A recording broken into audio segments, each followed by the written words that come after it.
Hey, this is Professor S, and for the next 5 minutes or less, I want to talk to you about one of the three main groups of cytoskeletal elements. Now remember, the three groups of cytoskeletal elements are split based on their relative size and their protein composition. And in this video, I want to talk about the largest cytoskeletal element, the microtubules.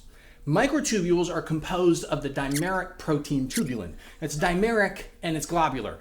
Globular meaning the protein has a kind of globular shape, and dimeric meaning it has two subunits. It's got two polypeptides that are joined together in the quaternary state. The alpha and the beta subunits, the alpha and beta polypeptides that form the tubulin dimers, they're going to be shown blue and green here just so you can see the difference.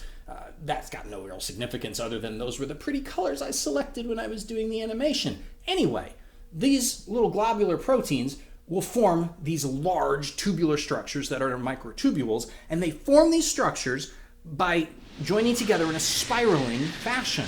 They kind of spiral together as the new dimers are added, and as you can see, as I add more and more tubulin dimers to this structure, we get an elongating spiraling tube. And the beauty of microtubules is because they're built in this way, they can elongate really quickly. They can also shorten really quickly. And you're going to see in a second, that makes them really good for a couple of cellular functions. When we take this into a cross section, you can see it's definitely a tubule shape. It's kind of like a straw. It's a tube. And it's about 25 micrometers in diameter. It is the largest of the cytoskeletal elements.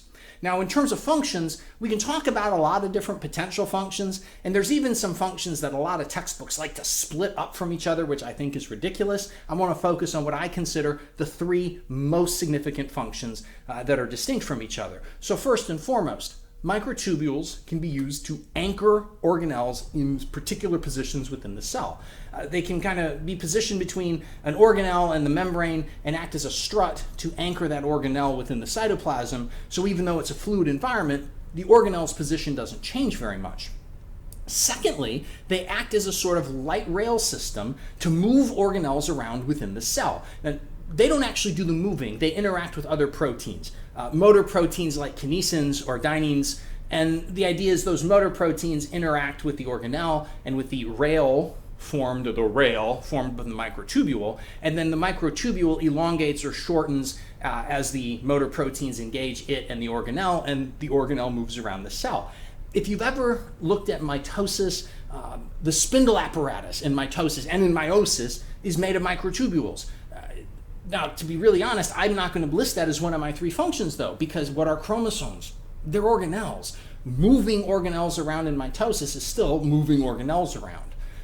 Finally, the third function, modal structures, motile, M-O-T-I-L-E structures, cilia and flagella specifically in eukaryotic cells, are composed of microtubules arranged in a particular fashion. And the movement of the microtubules and their engagement with particular motor proteins create these whip-like projections from the cell that produce movement either of the cell or the fluid around the cell. Microtubules originate in areas of the cell called microtubule organizing centers, or MTOCs, but I'll talk about the MTOCs and the cilia and flagella in a totally separate 5 minutes or less.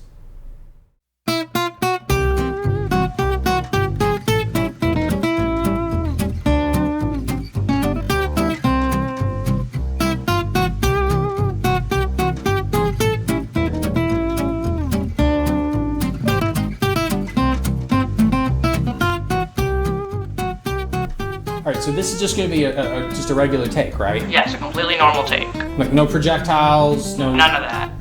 You're not going to do anything? I'm not going to do anything to you during the filming. Okay.